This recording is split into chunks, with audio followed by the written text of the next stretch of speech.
Hello and Hello. welcome to episode 186 of the Oscar Mike Media podcast, or the TheSixthAxis podcast, depending on the which second one now. route you want to come in at.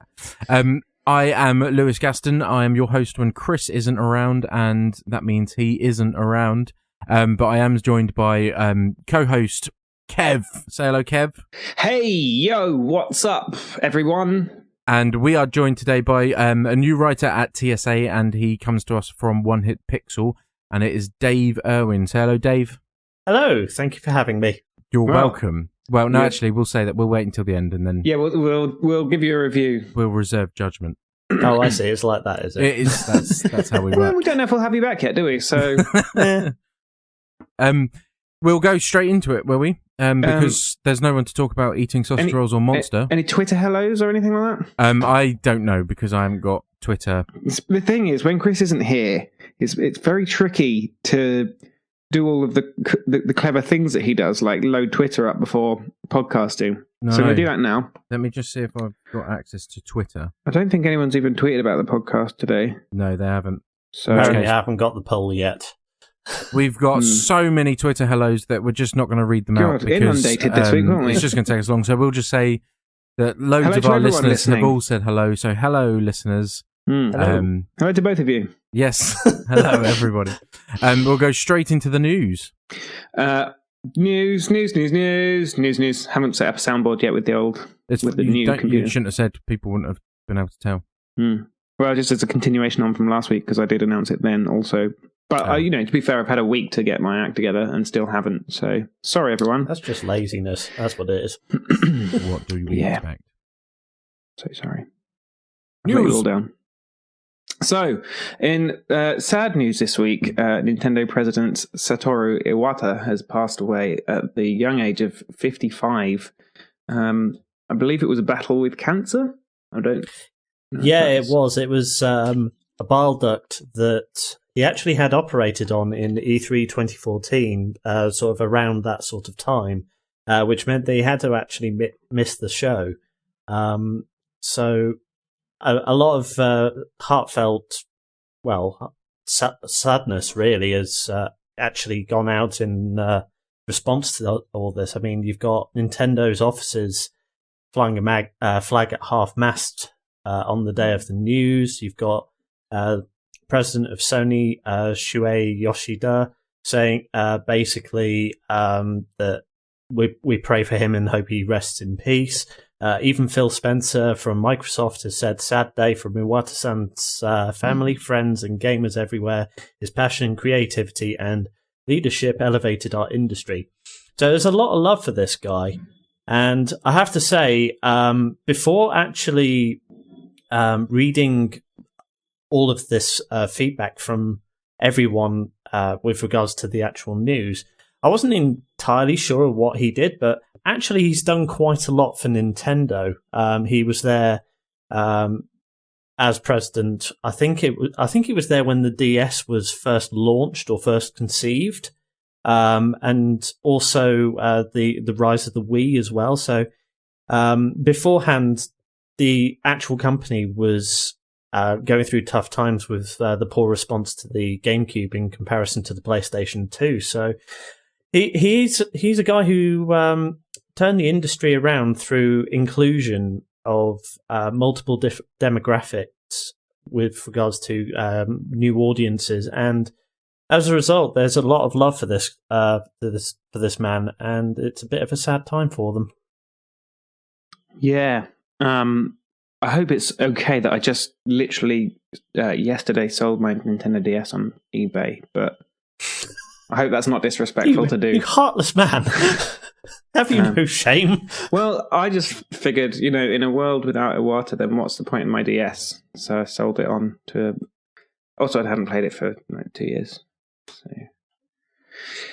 In slightly lighter news, PlayStation Now, I should say, I was going to read that with entirely the wrong grammatical intonation. PlayStation now heads into the open beta in the UK. PlayStation Now has headed into the open beta. So, UK folks, you can now get PlayStation Now I guess. Yeah. I mean, I haven't read the story, but from the headline, that's what I'd assume. You're not allowed to do Newshead anymore. Sorry. Is there much to expand on that? It pretty much speaks for itself, that one, doesn't it? Pretty much. What is PlayStation now? It lets you dip into a selection of PlayStation 3 games, whether you own the PS3 or not. So it'll mean that you can, you can stream using the Gaikai type services and stuff that they bought a few years back. They've been developing that into PlayStation Now, which has been in the US for a bit, I guess. I just did a sort of shrug and like downwards mouth face for those who are just listening to me, which is everyone except for me. What's to say? No one's there with you, Kev. I can't even see my face, but I have a rough estimate of what it's doing at any given moment. I hope so. Otherwise, you've just had a stroke. Yeah, that is unlikely at this stage. I can feel my left arm. Everything seems to be speech. So that's all there really is about now. So. I think. Has anyone actually played with PlayStation Now in the closed beta out of us, or did none of us get into it? No. Okay. Me and Kev aren't important enough. No, we don't get that sort of access. I'm not we're even basically invited here to for comedic value, and even that's lacking a lot of the time. Yeah. I'm thinking they should find some new talent.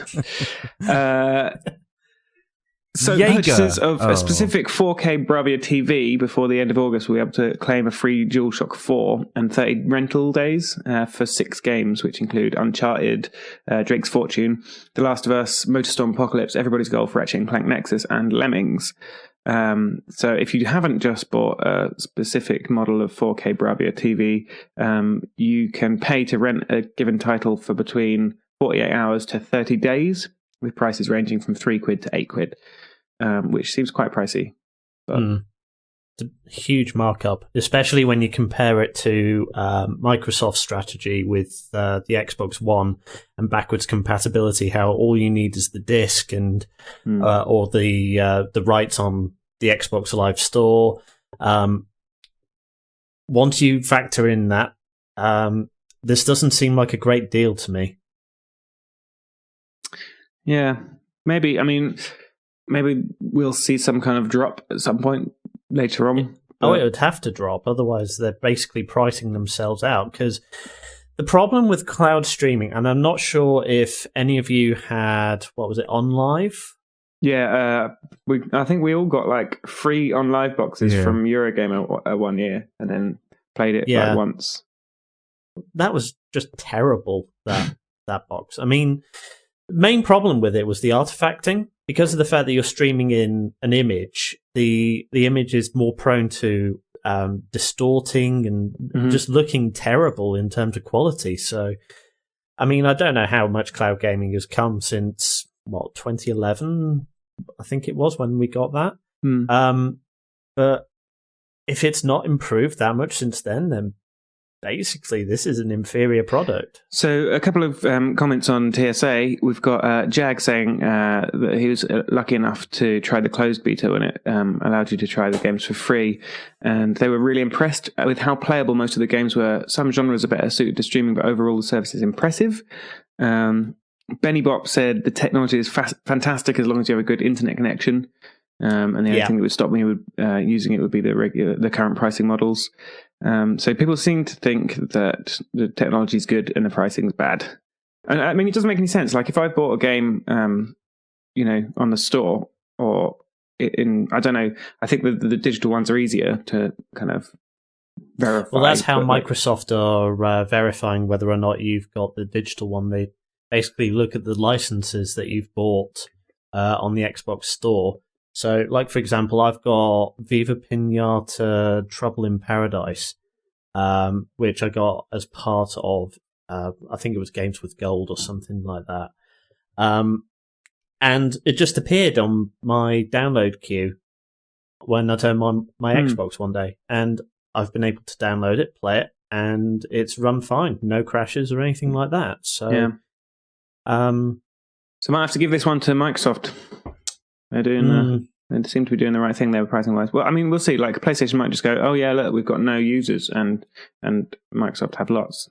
Let's see what they're doing. So You never know. You'd think so. In other news, you've got Jaeger development are no longer developing Dead Island 2. Have we got any fans of Dead Island? I never played the first one. I enjoyed it for what it was, but it wasn't fantastic. No, I played little bits of it. The trailer for it was great. Yeah, the backwards with the amazing music and stuff. Yeah, but I played a bit of it. I didn't carry on or want to complete it or anything. But I've seen loads of people on TSA that are really enamored by it and stuff. But so Dead Island 2 is no longer being made by Jaeger. Techland, who did Dying Light, probably aren't coming back to it either. So it is now just in limbo. It's interesting that Jaeger have actually been dropped by this, because I actually interviewed, I think his name was, what's his name? Isaac Ashdown, that's the one. Back when I was on, and sorry to plug my old site here, but I did an interview with this guy, with the senior game designer at the time, and I actually asked him about basically the fact that Dying Light is a thing. It was imminent at that point, and I asked basically for his reaction. In fact, my question was, Techland were originally going to make Dead Island 2, but though a change of direction resulted in them signing with WB Games to create Dying Light. Aren't you a bit worried that this will steal some of the Dead Island thunder? His response, and I quote, "Personally, I think Dying Light looks like a really interesting game. I'm looking forward to playing it. They're doing a lot of cool stuff. I think they're taking it in a very different direction, especially when it comes to the tone. We're trying to build on what made Dead Island so iconic, how you have this blood-splattered, sun-drenched place where you can have a fun experience being the hero. I think Dead Island 2 is going to be a great addition to the series. As for Techland, I certainly wish them all the best." So the fact that they've now been dropped, something must have seriously gone wrong here. In the release by Deep Silver, they're the ones. They said that they wanted to bring the fans the experience they deserve, which the wording of that makes it sound like it isn't up to par. Yeah, like the experience they deserve isn't the one that they would be getting. So. Yeah, it says, they've always been dedicated to delivering the sequel that Dead Island fans deserve. And then it goes on to say, after careful consideration, today we announced the decision to part ways, which basically means it's nowhere near as good as we want it to. We're jogging them on. But yeah, you're right. I mean, it does kind of leave it in a no developer state for now, at least. I did actually play the game at EGX, and I have to say I can agree with what you're saying in terms of the fact that the quality of the game was probably a factor, because it wasn't by any stretch of the means, any stretch of the way, a great expansion on the Dead Island game, as it were. I think elemental weaponry was probably the closest leap, as it were. So, I mean, we'll see. I mean, we don't know what's going to happen to this game, whether it's going to be in limbo for years and years and years, or whether it's just moving to a new developer or whatever. But it seems to me as well that from the I didn't play it, but from the reaction that Dying Light got, it may also seem that Deep Silver have changed their priorities. Dying Light is probably far more popular than Dead Island. Probably fair to say. Do you not think they've just turned around and gone, nope, Dying Light's our sort of baby now? That's our main one. Well, Dying Light wasn't actually published by Deep Silver. It was published by WB Games. What's the connection then? It's the same developer. So it was no, not Jaeger. Not Jaeger. What's it? Techland. That's the one. Yeah, that's the one. That's the one. Got that between us. I knew there was a Dying Light link in there somewhere. And then in final news, collector's editions news, for those people out there that love their games collections, you've got Just Cause 3 and Call of Duty with special editions announced. So yeah, Just Cause 3 one, you get a grappling hook with your game. A replica grappling hook. Apparently, it's not. If it's not functional, then I don't think it is functional. No, I mean, you could try it out. I'm sure you could probably mod it to get stuff. There's also a 32 32-page hardcover book and a map, which is 24 by 24 inches. And then the Call of Duty special edition comes with a fridge. MLG edition. It's for your Mountain Dew. Specifically, it's actually called Juggernog edition. So I presume Juggernog is an in-game drink. I don't know. But it comes with a season pass, some exclusive weapons, digital soundtrack, a steelbook case, a map, and this mini fridge that holds 12 cans of soda, apparently. So, or 3 bottles of Mountain Dew. Sorry, that's all I can think about with regards to this fridge. Yeah. It's just, and cool Doritos. Possibly the first game to have come out with a fridge. The fridge looks also very Fallout-esque. Yeah, so it's all from the zombie type stuff, isn't it? The Call of Duty.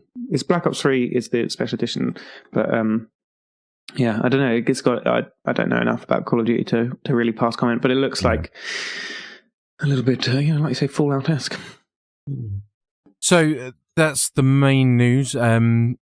Like I say, I think. Do you have some secondary news? No, I have no other news. That's the main news that we feel. All the news. Well, another news. Fairly big stories. Pluto's pretty big news, isn't it? Pluto. That's good, isn't it? All that Pluto stuff. Yeah.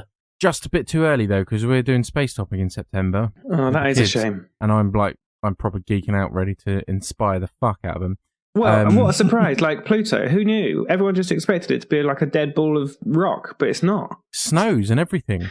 There's no craters. This was the big thing, right? In the big heart-shaped bit, the pale bit, there's no craters, which means that the ground is relatively new, which means that there's geological activity on it, which is like huge news. I mean, it means that it has heat from somewhere, presumably an internally heated core. But it's covered in ice, isn't it? Yeah. So there's water there. But there's mountains made of what they assume is water ice, because other chemical elements can make ice. In fact, the mountains themselves they believe to be dusted with like methane ice and hydrogen ice as well. But the relative strength of those ices, the only chemical that we know that would support something the size of the Alps, which is the kind of scales we're talking about, is water ice, which means that there's quite possibly underground wet water, liquid. I think sometimes they call it. Yeah, wet water. Possibly microbial life, and possibly more than microbial life. Maybe it's some sort of primitive civilizations who maybe, and we are their first encounter. We are the aliens. That'd be amazing that they've come from the other side, and Pluto's the first thing they got to. Could be. Let's not go any further. This is shit. I love the fact that the heart shape bit, if you look slightly sideways, does actually look like the shape of Pluto's head. The cartoon dog, by the way. That is convenient. You'd have to squint your eyes a little bit. But... Oh no, I can see it full on. Once you see it, you can't not see it. Okay, moving on. We are just to let you know, this will probably be a shorter podcast than usual because there isn't a quiz. Oh, I'm sorry, I'm busy. Year 6's leave tomorrow. Mm-hmm. There isn't a quiz, and Chris has fucked off, which means that we will probably forget massive chunks of the podcast. So we now move on to question time. Wait. Can we just rewind? You know that bit that we do with what we did, where we talk about the stuff that we've done? Yeah, okay. It's now time to like the bulk. What we did. Yeah. I mean, we could do question time first if you like. No. It was a joke. It was just, I'd alluded that it would be shorter because we'll miss massive chunks. Yeah. So then, I went on to then go question time, which meant that I'd missed out a massive chunk. Do you see what I was doing? Yeah, I don't really like it. Oh, right, okay. No, it's not for everyone. No, it wasn't really my taste, my cup of tea. That's fine. In which case, this is what we did. What we did. Beautiful. Very high tech jingles we got this week, just like last week. It was beautiful. It brought a tear to my eye. Brought a tear to my leg. Okay. So this week, all of us have played Rocket League, but not with each other, like we were trying to accomplish. Mainly because we're antisocial. Yeah. So we should probably play some of it afterwards, maybe. Yeah. if we've got time, which we If we've probably got time. do, because We probably won't. usually I this can't play thing goes today. until like 10:30. So. I have like very specific limited opening hours. Oh yeah, That sounded, yeah. fair enough. So Rocket League is a game, the spiritual successor and possibly direct sequel to Dave. The game's title, please. You're putting me on the spot there. I don't know what the title of this game is. I didn't even know it was a sequel until the day before yesterday. Oh, fair enough. Isn't it the superpowered, supersonic, ninja successor powered, to acrobatic, rocket powered, Rocket Group? supercar? And you expected me to remember that with one day. Jeez, you guys. Right, let's have a look. Rocket League. I'm going to Google Rocket League because it's easier to go backwards from there and find the name of the original game than try and Google the original. So let's have a look. So it's, Rocket League was, of course, made by Psyonix, who are also known for other such things as supersonic, acrobatic, rocket-powered battle cars.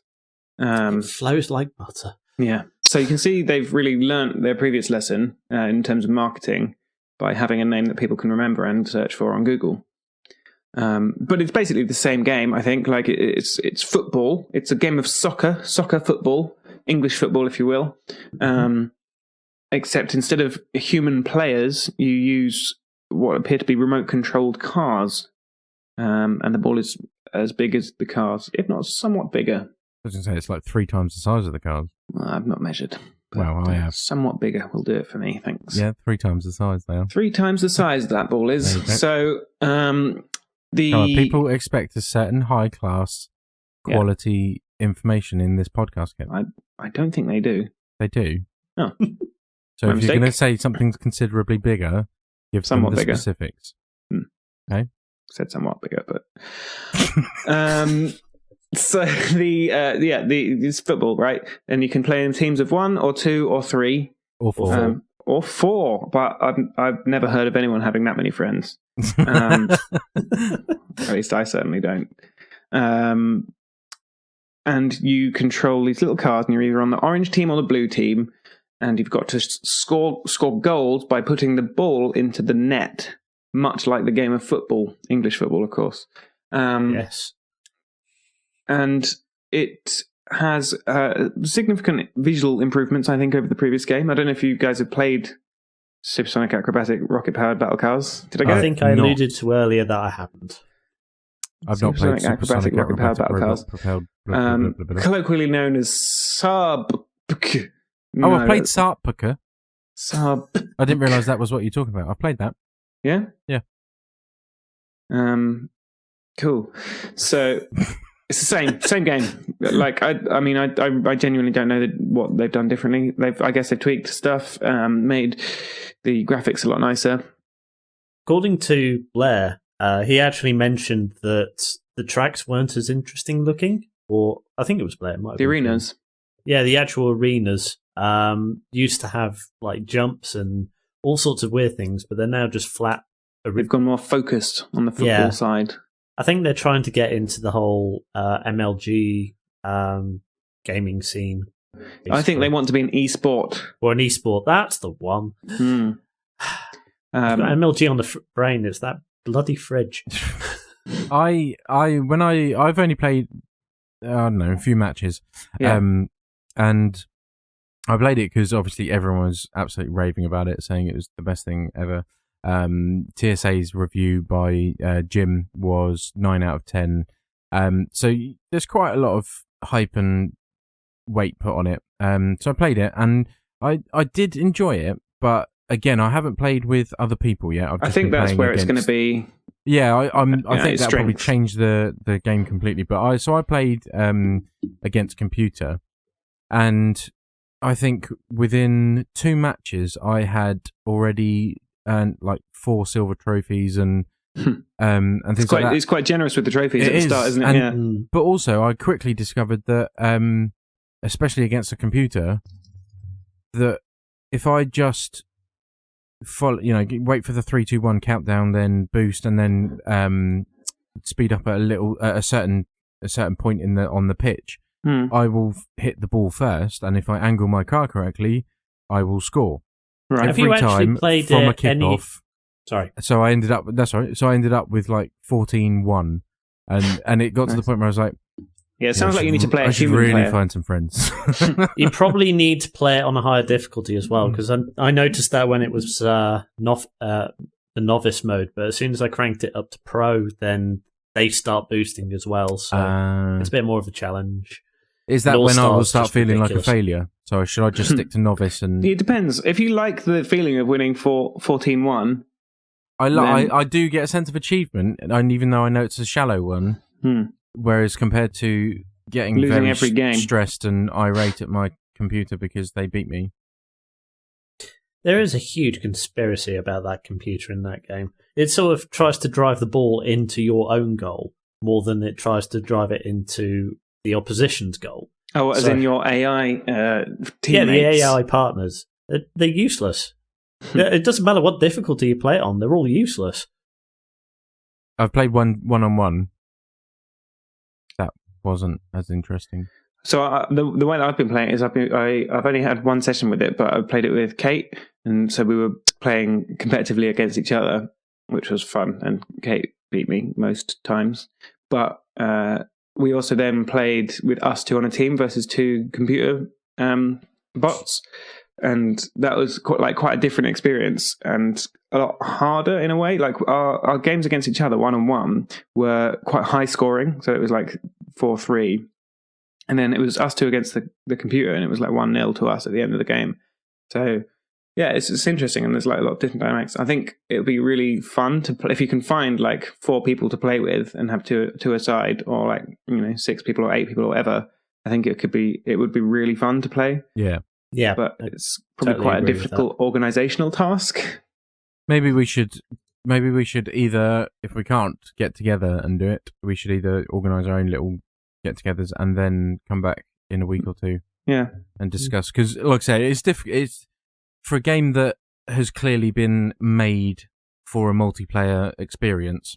It's probably difficult. It's probably unfair to discuss it without having actually played that feature within it. Yeah, well, let's come back to it then in a couple of weeks. I did like, however, though, the level of accessories and customization. There's a lot of customization. Yeah, nice.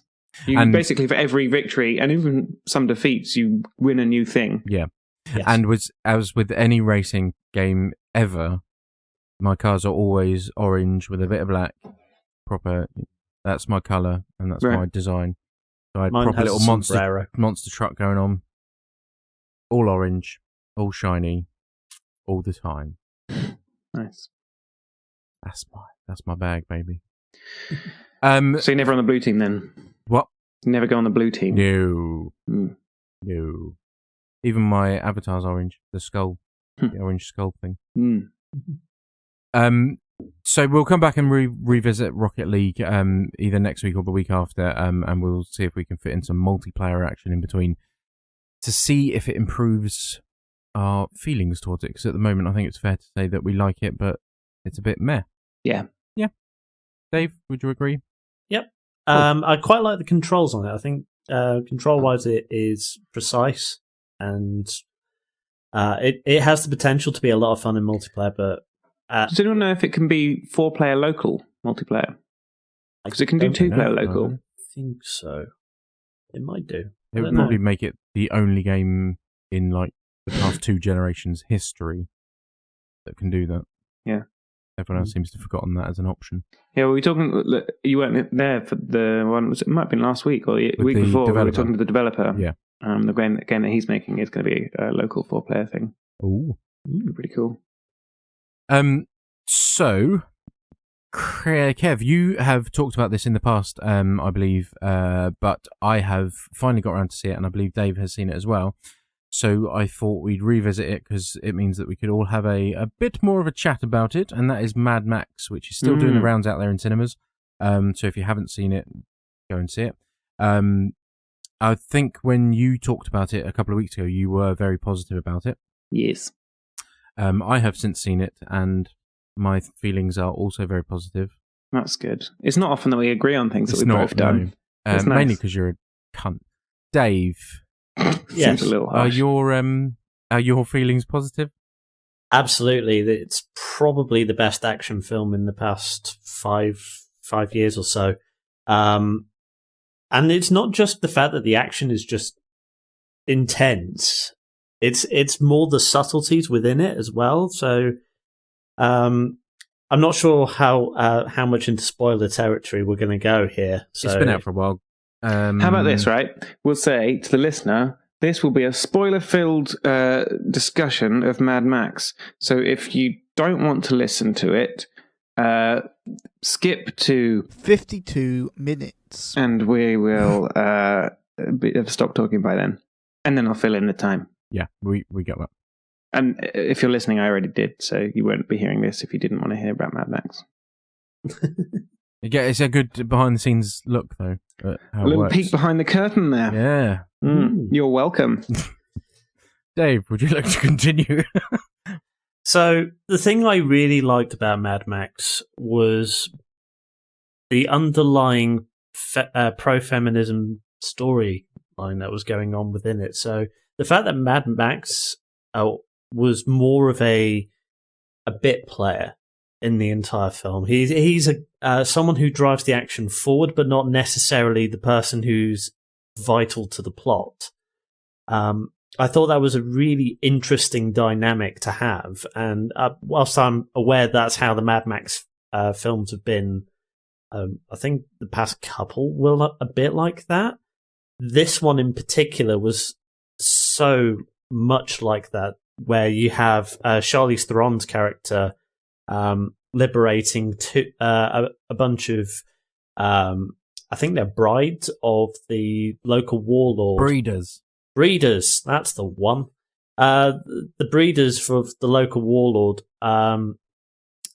And it's just so brilliant. I wish I could put it into words, and I'm trying to formulate the sentence that sets it apart. Help me. I see. I get where you're coming from with the because beforehand I'd read things. I wasn't shy about, because I didn't think it was a film that it could be spoiled. So I wasn't shy about reading up about it and watching all the trailers and stuff. So I'd already heard all the rumblings about the fact that obviously Mad Max, whilst is the title of the film, he isn't the main character, and that it celebrates women and their strength and various other qualities. So when I came to watch it, that wasn't a surprise to me, which maybe, I don't know, changed the mood of the film, but I still absolutely loved it. I thought it was really quite, I don't know if visceral is the right word, but when I was sat watching it, it was because it's all dry and dusty. I was sat there, I was like, I need water. I need water. Did you see it at the cinema? You what, sorry? Did you see it at the cinema? Yes. Cool. Because it's one of those experiences for me, like... Yeah, no, definitely. It's so vast, and so kind of... The scale of it is so epic. I know that word is horribly overused, but I mean just to mean very big. But also the sound involved. Obviously, you got all the machinery sounds and things like that. But the soundtrack to it is phenomenal, because I bought the soundtrack before seeing it. Because I tend to do that because I love my film music. So I'd already, was familiar with the music anyway, but then hearing it obviously in phenomenal volume. The fact as well that it's a lot of the soundtrack is diegetic sound. That is for non-movie buffs, sound that is present within the environment of the film. It mostly comes from that little guy shredding on his guitar on top of a truck. I thought that was a wonderful detail. The flamethrower guitar. I did want him to burn and die. Yeah, he was really quickly. horrible. Like, even though he has no part to play in the film other than to do that, you're scum. You're all scum. He really, I think he particularly invokes quite a strong emotional response. Like, he's quite detestable for somebody who has no dialogue and no input to any character. But I felt like that about a lot of the characters, and like you say, Dave, they are all men. But I detested the little guy in his chair that looked out, through the telescope. I detested that guy. He guy. Was unlikable on sight. Yeah, but they were, and even I can't remember his name now. What's the evil bloke's name? Oh, Yep. It's from all of them. something Joe or something. Yes, Immortan Joe. Immortan Joe. Immortan Joe. Immortan Joe. Yeah, he. I think it's Immortan with an N rather than an M. What? Immortan Joe. What did I say? Immortan Joe. You sure it's just not my Pompey accent? I'm not sure. Yeah, no. When you first see him, and he's got that little kid blowing talcum powder on all his cysts and pustules and stuff like that. You just think, oh, I hate these people already. And I think they're all portrayed in such a way that you can't. I would defy anyone to not like them. Sorry, to not like them. Because they were immediately made out to be scummy, vile people. And yet you've got Imperator Furiosa, and obviously the other breeders who are obviously very attractive, clean, wearing white. And so there's all this symbolism going on that also helps to reinforce. Yeah, so like at the beginning of the film, you've got breeders who have actually done their job and bred. They're suckling small children or being pumped. It's just a disgusting image, but it just sets the mood so well for why these people are being liberated from the colony, as it were, to try and go to a better place. Yeah. I also think one of the film's biggest strengths is its cinematography and imagery, because it's just amazing. Like I say, I was sitting watching it. It wasn't long before I was just like, please, somebody give me water. It feels like, you can't help but feel like you are. There's that shot where they're about to go into the sort of giant sandstorm, and like it's just this huge wide shot, and you got the storm all up on the right hand side of the screen, and it's just like amazing. Everything, because you got the scenery, you got like I say, the cinematography, the mise en scène, and all that lot, and then the color palette that has been chosen was also, really, really engaging, because you go from the browns and the bright yellows and reds from the daytime into complete blue of nighttime and things like that. And I just think he's for a 78-year-old who most recently has been doing Babe, Pig in the City and Happy Feet. Yeah. It is incredible. A phenomenal achievement. And there was only one moment where I sat there and I thought, yeah, come on, can we just pull over, pull over somewhere, get a Ginster's pasty, just chill out for a bit, because this is full on. Very intense. I realised like 25 minutes before the end that I'd not moved in the cinema. No, it's like, I can't move. It's been 2 hours. By the time I finished watching the film, I had the biggest headache I'd ever had. Not because of just the sound, but because of how intense everything was. Even when the action had died down and we were looking at a more quieter scene where you've got dialogue between the characters, you still had to pick up on sort of the subtleties within. So there's a scene where Max and Charlize Theron's character, whose name escapes Furiosa. Furiosa, that's the one. There's a scene where they're just talking about, how he's a man and he can't really help out in this particular situation. And then all of a sudden, they see cars driving up and they realise they've got to shut up and just get on with it. Yeah. I just thought that whole dynamic between the two characters was amazing. Yeah, it was also a lot more realistic. Like if you've regardless of whether or not you don't like each other or you don't know each other, if you've got a common enemy that are that vile and that merciless. A little bit. Yeah, you can stop the word there. Merciless. Yeah. Mercilessness. That you would just band together, wouldn't you? And that's what they did. They they shut up and, like you say, they just got on with it and made the best out of it. Yeah, I mean, even Nicholas Holt's character, like that guy. Nuts. That guy deserves a lot more roles after this, because he was by far the most likable character towards the end, and it was so sad. Well, he's quite proficient at characters like that. He was obviously the reanimating zombie in Warm Bodies, and he was a beast in X-Men. X-Men, yep, he was. And if we go right back, he was the boy in About a Boy. About a Boy, yeah. And he was in Skins, of course. Let's not forget his performance in Skins as well. Yeah, so he's doing quite well at the moment. But yeah, I didn't expect him to become to become a good guy, because I'd seen a trailer where I saw him laying down with what we come to learn as the Breeders. Yeah. And in the trailer, I thought, he looks friendly. He must do a U-turn somewhere in the film. But as the film went on, he's obviously in close proximity with them for a chunk of it before he turns good. And I thought, they've obviously just cleverly, fit that trailer together. And then it did happen. And I was like, that was cool. And but I loved him and the other guys like him.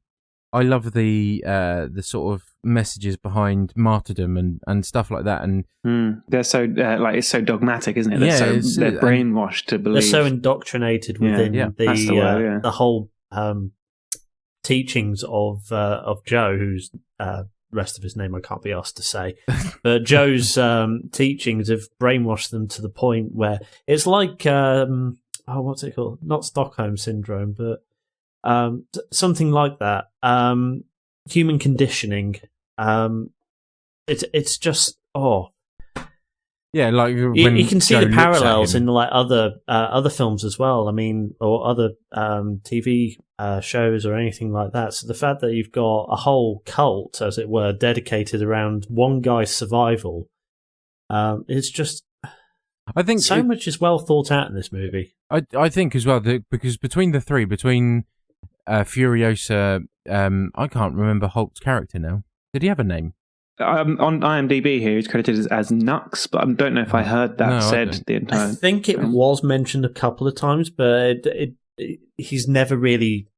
I love that in the credits. Like they've all got names like the People Eater and the Bullet Farmer, and like they're never referenced by name. They've got those names. The People Eater was the bloke with the metal nose. That's kind of indicative as well. Like I was saying this before, but like there's so much lore and like extended universe packed in and completely not mentioned, and I really like that about it. Like if you want, or if you already know the backstory and the events of other stuff, then you get that extra little nod. And if you don't, it's nice enough and brave enough for Hollywood to just go, yeah, look, you can see there's more stuff there. Like all of the Australian women that they find towards the end, like that's a whole thing. Like there's a whole story there that we don't know, but it's not like, so this is how these people got here and this is why they're doing that stuff. It's just like, cool, there's these people and this is now the situation, and it's brave enough to just let that hang. And it's brave, but it's also a wise business decision, because now they could, having been as popular as it is, they could now do so many spin-offs of various different medias that they've probably made a quite wise choice there. But what I was going to say was between Furiosa, Nux, and Max, you've got three, quite different journeys and quite different people. Because with obviously Furiosa, you've got someone who's seen it all, experienced it all, and is just looking for a way out at any cost. You've then got Max, who's trying to survive, trying to bury his demons, and is a bit of a ruffian. I mean, that's another example as well of that. I was just talking about, like Max and his backstory. Like I've never seen any Mad Max films. Yeah, if you watch the first one, and you get the most understanding of what's happened. But then you get Nux, who I think the reason he's probably the most likable is because he's the one the audience can sort of sympathise with the most, because he's gone from a devotee to realizing that not all is as was promised or as it seems, and then someone who's fighting against the dictatorship, if you like. So you've got three very different journeys and very different characters that are all working together, which also creates a really good dynamic, which in a film with very little dialogue all manages to come across quite well as well. Yeah, and you consider it's 2 hours long. You consider it's a 2 hour long film. The amount of dialogue is tiny. Well, it's a 2 hour long car chase, isn't it? Is, with people shouting out the window. Yeah. Oh, what a lovely day! I mean, one of the things I was saying before, and when I was speaking about it previously, was that like a completely different facet to the film is as a sort of warning of like our own world. Like we are heading towards like a competition for resources and all that stuff. Like it's not sci-fi to the point of unbelievableness. Like you can imagine, you've got parts of the world as you are, right this moment, who are without water or without various resources. So it's quite. almost I think it's quite a smart future. comment on like a fairly immediate future, and yeah. So like that's if kind of you completely watch separate. the original Mad Max, it wasn't like it is in this Mad Max. It wasn't desert and stuff like that. It was as we know it, just a bit abandoned. But so there was still grass and trees and roads and stuff like that. So this new one has taken it a little bit that step further, and everything's apocalyptic, and there's no more trees, there's no more water, there's no more grass, there's none of that sort of stuff. But yeah, if you watch the first one, there's a clear journey. You can see that where it's come from and where it's going to. So yeah, and the other thing that I really liked was, whilst also being a big supporter of the women, that he managed to not sugarcoat things. So he obviously made the women forefront and made them very strong and very capable, but he didn't make a big song and dance about it. No, he just had them being good characters, and that was the main thing of why they were such a positive force in this particular film. But with that, he also created an equality by showing them being hit and taking part in fights. And the bit when Rosie Huntington Wheatley falls off of that truck, and if you've seen it, and if you're not worried about spoilers, she's pregnant. Goes under the wheels of a truck, and I was just like, no, can't believe. Really shocking. But I loved the fact that actually he thought, no, these women are strong, powerful characters. I'm not going to do them a disservice by holding back, which I thought again was brilliant. That was the only part of the film where, and this might sound really, really heartless, but I don't like Rosie Huntington Wheatley. Oh, you know what? In Transformers, I thought she was a bit poo, but actually, in this one, I thought, yeah, she's doing quite well there. I thought she played the part really well. I think it was because they all had she played the part really well, but she wasn't in the film for very long. Oh, no, as a result, it might be that if she was in the film for longer, she could have hammed it up a bit more or something like that. Well, long down the line. But I liked it because they all had because they've sort of been held in capture for however long. They all had quite a naive animatronic sort of quality to them, because they all spoke quite quickly and quite directly, but like I say, they had that almost childlike nature to them as well, because they hadn't obviously seen the world. They've been kept secluded and done horrible things to. So I think maybe that's why she did well, because that's her acting style. I don't know her as an actress, but I thought she was good in this. I think, like, as well, one of the things we just touched upon is like how kind of powerful the women in this film are, like especially this group of women, but they're also like beautiful, but it's not in like a because Hollywood wants it sort of way. It's because like they are chosen from society to be the breeders. So like it's completely contextual, and so they are beautiful, and like it's even other characters in the film mention it. Like this one's still got all her teeth, like one of the women says about her. If it was Michael Bay, then they'd all be stunningly beautiful, because that's obviously the only type of woman that exists in the world. Exactly. But yeah, but here it makes sense that it's all they justified. I quite like the fact that Charlize Theron's character is an amputee as well. The fact that she's missing an arm is, again, an interesting, quite unusual for Hollywood. It's unusual for Hollywood, exactly. I think it would be probably slightly like more progressive if they cast an amputee than like. Oh yeah, absolutely. CG an arm missing, but yeah, I do agree with you. The only problem with that is, I suppose you've got to find. I would imagine that the number of amputee actresses. Because the demand for them would be probably quite low. Yeah, would be, and therefore you'd have to find one that would be of the quality. Yeah, suited to the part. Then again, I think Charlize Theron is one of the best actresses around at the moment. And she's brilliant. Like her performance in that entire film was just pretty flawless as far as I'm concerned. Mm-hmm. But then again, that's another backstory. How did she lose her arm? Where those sorts of stuff as well. Sorry, going back to the whole thing about casting amputees in roles, you only have to look back 5-6 years ago when Breaking Bad was first starting. How Walt J. Mitty, or whatever his name is, how he was cast in a role that was a more severe form of the disease that he actually has, and he made that role his own. And as a result, he gave a really convincing performance in the entirety of that series. So there's absolutely nothing stopping Hollywood from doing it. It's just a case of writing the characters. Mm-hmm.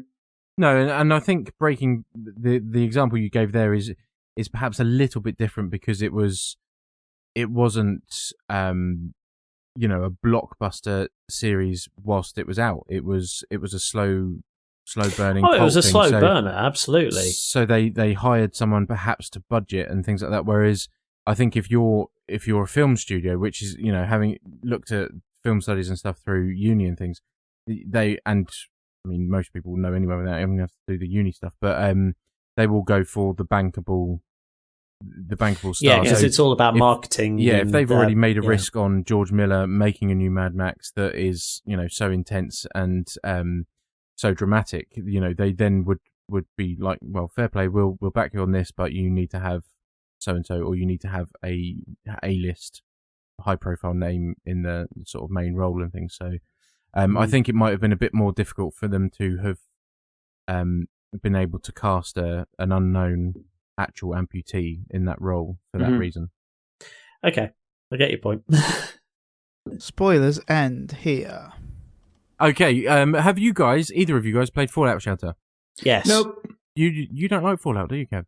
I've never played a Fallout game. You heathen. Yeah. So in preparation for Fallout 4, Bethesda have made a iPhone app, and I'm assuming it's Android as well? I don't think it's on Android yet. Does anyone use Android? No. Some people use Android. Yeah, so it's an app that it's like a companion, if you like, getting everyone prepared for Fallout 4. And I love it. I think it's a brilliant style that they've chosen to do, and has got me right back in the mood of Fallout. So it's called Fallout Shelter, and you take on the role of overseer of a vault of your choosing, so you get to name it, or number it rather. And you are in charge of developing the vault and developing the dwellers within. So you start off with a certain number of caps, and you have to buy things like a power generator, water purification, so that you can get your resources on the go and start to build more and more. As the game goes on, probably best to say that it's like some of the hotel simulations that you get in the game. It's like Tiny Tower and stuff like that, where you have to control and build your hotel and different rooms, do different things, and over time you get different resources and things from them as well. So it's that style of game, but with the Fallout brand and the Fallout design. It reminds me a lot of Sim Tower, actually, the old PC game. I've never played Sim Tower. It's very similar. It's very similar to like Tiny Tower, only with a lot less weighting and a lot more building. Yeah. Like I say, Tiny Tower is the one that I probably would know it more like, only because that's one I've got the most experience of recently. Yeah. So yeah, you have you start off with your basics, and as the game goes on, you get more and more people living in your vault, and as a result, you get more and more caps, and you can unlock different rooms. So you can go from having living quarters to having rooms that will train their strength, their agility, their endurance. You can then have gardens, you can have diners, nuclear reactors, Nuka-Cola manufacturing plants, and all these sorts of things that are from the Fallout universe. And they all perform a function whether or not they give you water, food, or electricity into your vault so that people can survive. You also get, the one that I like is you also get a radio station where you can, if you put your most charismatic people into the radio station, you will attract people from the wasteland to come and live in your vault. And most of them will come quite generic stats, but there will be the odd one that's quite special. At the moment, I think I have, from Fallout 3, I have Elder Lions, I have Sarah Lyons, Bittercup, and all these characters from the actual game itself that have come to live in my vault, and they do special jobs for me because their stats are so much higher. But yeah, I'm loving it. It's really addictive. I don't spend long on it. It's one of those games that you look at, say, 10, 15 minutes to half an hour a day, just collecting all your resources and making sure that people are happy, because you have to keep their happiness up. You can match dwellers, so if you put a male and a female into the barracks and they like each other, they will go off and have a baby. So that will increase your dwelling numbers as well. Yeah, and I really enjoy it. It's quite rewarding when you go and have a look at it either in the morning or in the evening, and you've got all this stuff piling up. I really, and like I say, it's really got me in the mood for Fallout now, with all the music, all the sounds, and the arts and stuff. I have to say, I really like it as well, but I feel it's missing a trick. What's that? When you start the game, you type in the number of your vault. Yeah. What they could have done is had special pre-started conditions related to some of the known vaults where they did some of the scientific experiments. So, right, yeah. So, like Vault 12, for example, where they didn't close the door properly.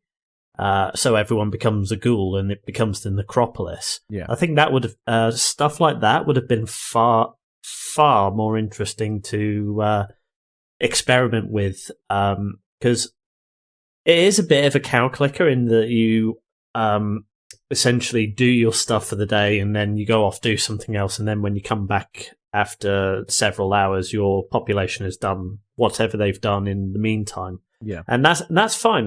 That's the kind of game that it is. But there was just that little opportunity where you could just, open a new vault and have, say, I don't know, but let's pick a number at random. Number 53, where most of the equipment breaks down every few months, or something like that. The one that Forks is from. Or the one that Forks is from. Or the one that Forks is from, exactly. So you got like all of this potential just in one number. Yeah, I think that would have. It would have made it a completely different game. Bigger game. But no, a great idea. Fantastic. I love the idea. And it definitely would have, added an extra bit to it. But I quite like, because whilst you still obviously just have to click and collect your resources and stuff, the most enjoyment I've gotten out of it is making sure that people are happy, because with each dweller, if you've not played it or you're wanting to play it, each dweller will have a happiness rating. Obviously 100% being ecstatic, and then anything below 50% is not very good. So there are things you can do to improve that. So for example, if you've got a dweller who is maxed out with their strength and you've put them in a agility room, they're going to be unhappy because they're not being used to their best effort. Whereas then if you put them into a strength room, like a power room, you will see a rise in their happiness, as will you if you put dwellers together and they have baby. They then go up to 100% happy because they've become parents. And I've enjoyed rearranging the dwellers to get the most out of them and to ensure that they're learning new things. So they'll go to the school or they'll go to the gym whenever they need to if I need a new person to go in, the nuclear reactor and stuff like that. So I've enjoyed that the most of it out of the entire game. And I've also really enjoyed the lunchboxes. And again, if you've not played or you want to play, you use caps in game currency like you do in the Fallout games. But there are also lunchboxes that you can collect that will give you 4 collectible cards inside, and they will give you random objects or people. And you can earn the lunchboxes through completing daily objectives. So that might be, have 6 women give birth, or have 4 fires extinguished, and those sorts of things. So you could earn lunchboxes that way, or you can pay for them. And I have to admit, it's been the one game where I've actually thought the in-app purchases are actually useful within game and worth it, if not a little bit steep. But I've bought some, and I'll probably buy some more because they are actually really worth their use in the game. Like I say, you will get special people that are really high stats, and you'll get high weapons. I think I got a fat boy. And loads of laser pistols and stuff like that. something sounds illegal about that to me. Oh, you what? Sorry. Something sounds a bit illegal about that. Buying a nuke. It does seem like one of the most fair in-app purchase models that I've seen in a while, because again, this isn't really a game to play as itself. I think they're just using it as a sort of this is how we're hyping Fallout 4. Oh, absolutely, and it's working, because like I say, if you're anything like myself, because I loved Fallout 3. I've loved every Fallout game, without a shadow. Yeah, see, I've never played Fallout or Fallout 2, or I started on Fallout 3 and I've played New Vegas and then the DLCs and things like that. But I was hooked by Fallout 3 into the entire universe, and because it's been such a long time since obviously they released the last one, that I almost needed that reminding. So the minute you start up the app, you get that sound of the projector ticking over, you get the old music, the 30s 40s style music kicking in, you've got the bobbleheads and the art styles of the little Pip Boys and things like that, and I just absolutely love it. It's really, really, reinvigorated my love of flooding Fallout. back. Yeah, that's it. And it was like the trailer for Fallout 4 when they showed that. It started before you'd even seen anything. That crackle of a record, and then the old jazz music or the old swing music kicks in, and there's an instant reaction of, I just want to be back in that universe. So I think it's a very, very smart move from them, but also it's not a greedy one. It's not like they've just tried to cash in on the fact that Fallout 4 is coming out. They have actually created a very, worthwhile, in-depth companion app with Shelter, in my opinion, anyway. It's very well made. I haven't had any glitches or any bugs or anything like that. I've seen a couple of people show videos where the dwellers move through the floors and stuff, but I've had no troubles. So yeah, I was really impressed by that, because I was expecting it to be just a cheap cash in, but no, they've really put time and effort into that. So I would highly recommend it. It's free, I believe. It's free.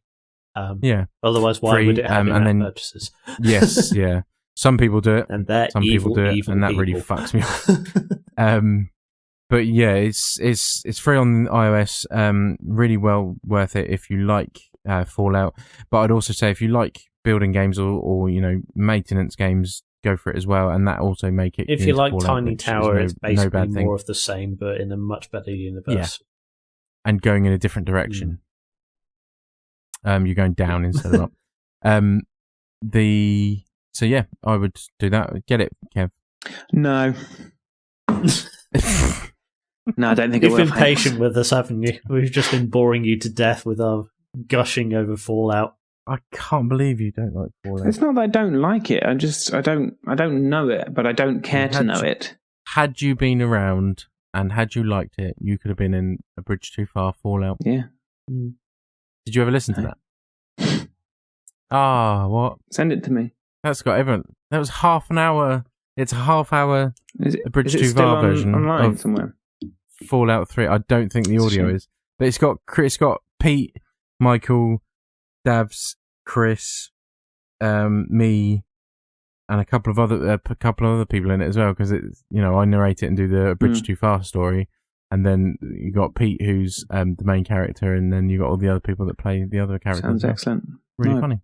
I'll try and get it to you. If you ever write any other fiction, audio dramas, that sort of thing, I'd like to audition. That's it. Yeah.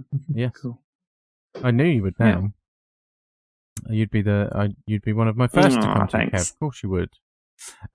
Okay, we are done for today, so we are going to move on to question time. Okay, so we asked Twitter, do you have any questions? And Twitter has responded. The question is, have they responded with questions? Can you tell I'm stalling whilst I open Twitter? They have. There is one question in particular that has really, posed a head scratcher. We've got a few hellos as well since we started. Yeah, we have. Germanos says hello, but he also asked the question, "Who's Dave? Who am I? Dave? Dave, could you answer the question? Who's Dave? Who are you, Dave? I am obviously Dave. I used to be Hello, a Dave. writer on the Sixth Axis. So not the Sixth Axis. I am a writer on the Sixth Axis. No, I used to be a writer unfortunately- for. Dave doesn't know who No, Dave is. apparently I don't. I used to write for One Hit Pixel, and I was actually the sub-editor of said site for a good number of years. And I've seemed to have crossed to the other side, as it were, since that's. Is it Davs? Did he push you away? He didn't exactly push me away. He actually asked He me. did close the site down, That though. was a yes. That was a yes. It's difficult to carry on writing. You heard it here first, It's people. difficult He to carry didn't on writing push for a me site away after or it anything like stops. that, no. Oscar Mike Media, TSA podcast exclusive. Davs pushed him away because he's Quite a difficult. bully. Would you say he's a bully? No, absolutely not. He's one of the Yes, he's a nicest bully. guys I'll ever. That's a He's yes. not. He's really nice. I don't think you should call him a bully in that way. It seems unkind. We all know that if you don't want to land in trouble, you say no comment. Otherwise, it's always yes, you are right. So, Dave has been writing for the Sixth Axis for how long now? I think this is my second week now. So Second not week. very long, but First podcast, is it? yeah, first podcast. You I have to admit, I was a featured bit as- nervous going into this. And how have we made you feel, would you say? Not much better. No, more nervous, in fact. More anxious now than you were at the start. Well, you still got your review coming up, so... Yeah, we'll. Oh God. It's a five-part report, based on things such as Audio, charisma, graphics. audio, graphics, soundtrack, and we then give you a Metacritic score. That's how and Metacritic we then works, see isn't if it? you're. We give you a Metacritic score, and we see if you're better than Shadow of Mordor. Which most Oh, things I aren't. can't compete with that. You can most trust things me. aren't. It's a fact. You can really compete with Shadow of Mordor on account of the fact that it's one of the shittest, most disappointing games of With a recent very high times. Metacritic score. So hopefully, Jumanos, that answers your question. We haven't got any other questions. Davs said... The Bully Davs, DJ Second Nature, says... Oh, it's not a question, actually. He says, you need to update your Twitter bio. It's an instruction. What The does it TSA say? podcast Twitter bio says the official Twitter for the TSA podcast with Colossal Blue, Kevatron 400, Halpro, and Lewis Gaston features latest news and views for games, movies, and comics. So He's right. We do need to update that because we don't get rid really of comics feature- and Pete. Yeah, and latest Yeah. news. Views. Views. Yeah. Just put it's a It's mess. just a bloody mess. It's a work in progress. It's just an It's a absolute mess. constant work in progress.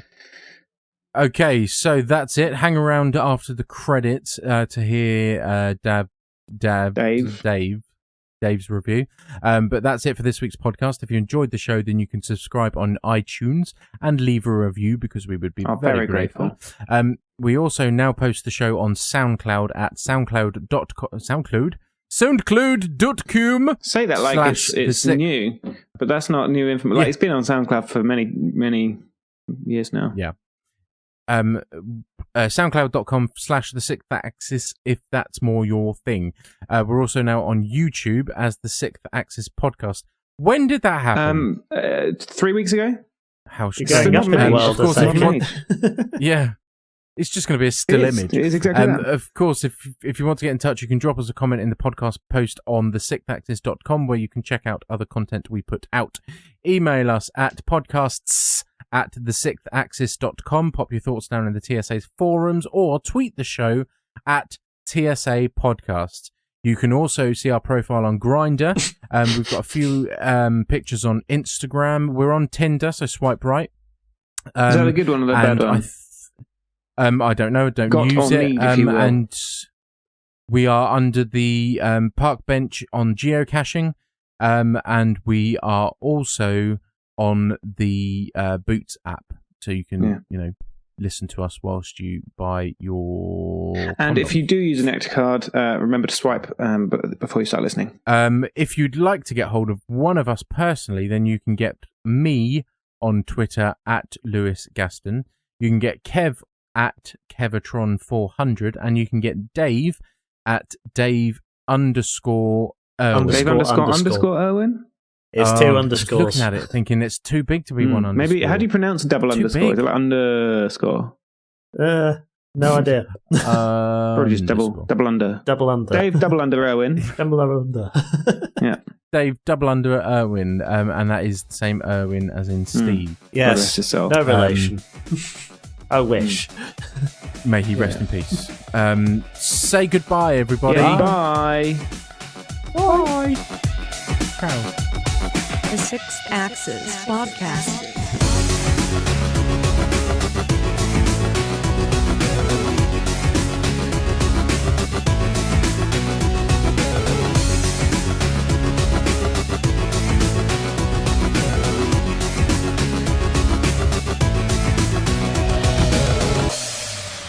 Okay, Dave. So Kev's going to go first. He's going to review your graphic. So I think visually you can tell that a lot of love's been put into it, but I think the budget didn't really allow the graphics team to kind of do everything that they were hoping to do. So although you can see that, what they've attempted, I think the end result doesn't quite work. That's Wow. harsh. It's my job to do soundtrack. And actually, I'm very positive about the soundtrack. In between the crescendos and the hits of brass and the stings from the string section, there were some really good melodic undertones. So I think it's a very good rating for the soundtrack section. What else was there? Great. So that's Do you know what? Up until this point, we were sounding like we do this every bloody time for a guest. We were going good, Kev. Enough. I can't think of any categories of anything. Now you just ruined it because now it Have just I seems ruined like it? a Or- very Well, poorly acted I threw the ball to skit. you. I think that it's you that's dropped the ball. I mean, I threw the ball right there. It's You learned. didn't. You went. You I ruined think it. we've Amateurs. ruined it. I think we both had a hand in the ruination. I don't think either one of us is solely responsible. Metacritic score of 86, better than Shadow. Aw. But only marginally. Only marginally, but I'll take it. Good. Well, Fucking Shadow of Mordor. What a pun. I'm not. I won't be recommending to Chris that you come back. Oh, great. Solely because I won't be giving him any feedback at all. Of course. No, yeah. it's nothing personal. It's just that we don't talk Yeah. to Chris. No, we'd love to have feedback. It's just Um, I won't tell him that in either direction. So don't worry. Oh, anytime. Yeah, no, you're welcome on. The door's always open, Yes, when it's except closed. most times when it's 'Cause closed. If we leave it open, a cat comes in and I eats hate all of that us. cat. Fucking skank. Cool. Yes. See ya. Bye.